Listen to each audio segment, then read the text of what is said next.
Hello everybody, we're going to talk about Elder Scrolls Online now. I'm playing that a lot, mainly because it's a good time sink whilst I work and save up and do things like that. Doesn't require much thought, and for the equivalent of about £35 I've got the base game all packed up to Greymore and two of the locations. I got other things before that last time I played it, and they're still on my account, so the York one is still there, right, and that's a really good one. So yeah, I'm playing through that now. I think it's quite good to have a game I can just load up and play whenever I like, and I don't have to expend extra money. I mean, there's a lot of ways of them trying to get your money off you. They're not very good value for money, these things. I mean, you could pay like £150 for a house, an in-game house, 150 real pounds, right, for an in-game house. I've seen that in the past.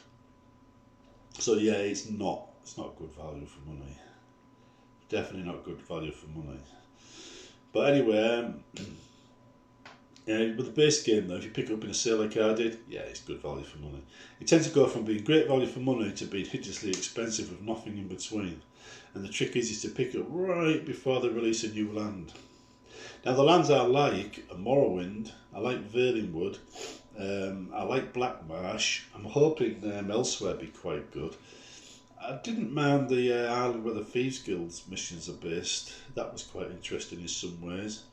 I found Greymore to be a bit generic. It's alright, but it's not brilliant.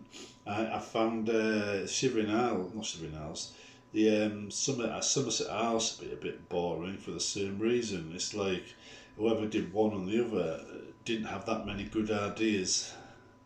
So it's just a bit boring. But the rest of it, yeah, there's a bit hit and miss some of these big DLCs, to be honest. Um, I think I did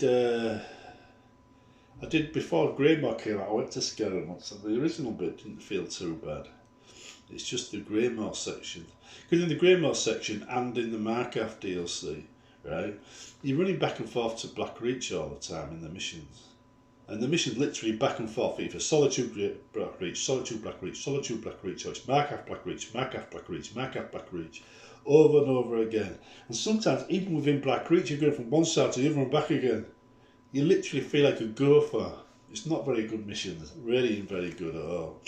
Characters are good, right? Story, I found most of it monotonously boring and unengaging, right? So that wasn't good.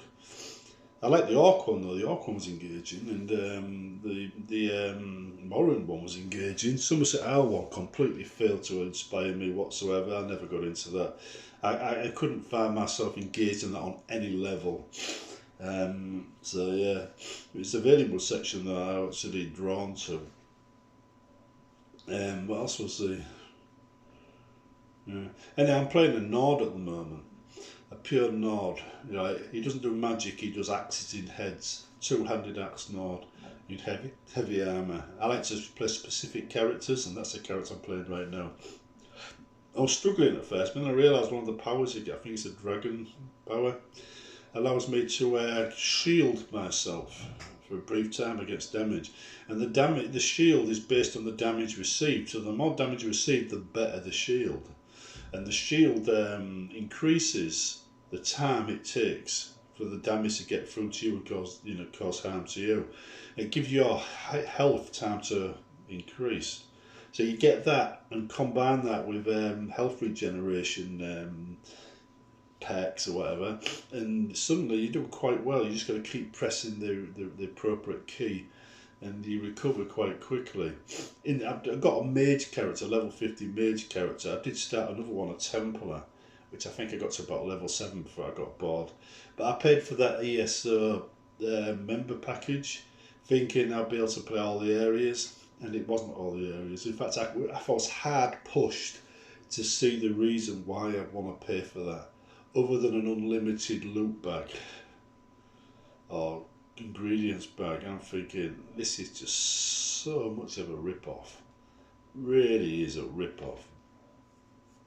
But ESO's like that. A lot of the things you get in game are a bit of a rip-off. But anyway, he says, yeah, I was charging around yesterday around the Bremer ruins in the Markaf mod, and I was thinking some of these areas are actually quite interesting and well done. Some of them are really boring, and I think having people charge around Black Reach to explore Black Reach as well as the land above, that gets a bit monotonous. It's not good because there's not a lot going on down there that's worth visiting for other than the main quests. So it's not like you go down there just to explore. You go down there to do the quest and you leave. And it's just like exploring the land twice, really. Land above isn't that interesting either, to be honest, but it does look like the kind of Markarth area that you see in Skyrim, though. So there is that, you know. But like I said, I like the characters. And I saw Sheergoroth running Markarth. Sorry, not Sheergoroth. It's the guy that did the voice for him. he plays the King of Markarth, the Madoc, or is it, or Kakmakak, whatever it is.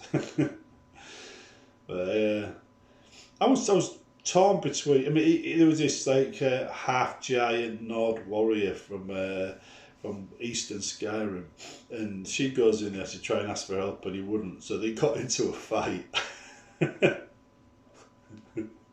He got into a fight with the King of Markar. Not swords; it was just punch-ups. I love that about that character. The characters actually are quite good in in ESO. Really nice. But anyway, yeah. I remember struggling a bit in the Morrowind ones though, but I wasn't really. I mean, you have got to get to know all the powers and stuff on the characters when you're playing these games. There's no doubt about it. It does make a difference. I've only just really. I mean, I've been playing now for about 50, 60 hours, or maybe longer in the other one, right? And I'm still just getting to figure out, the thing, because you get armour and then you get what people see you wearing, which is just bloody weird. And then you don't just get gold, you get crowns, and a bunch of other things that pass off as currencies. So there are 3 or 4 different currencies going on in the game, right? And each one of them is earned in a different way, which is just weird as well. I think it means you can't just like earn gold doing your favourite thing and then buy anything. You've got to do other things in other ways. It's a gameplay thing, but it's a really messed up gameplay thing. It's like it's had 5 different teams working on 5 different economies in the game, and then they just put them all in together. Yeah, I haven't joined any guilds or anything yet though. I avoided that last time.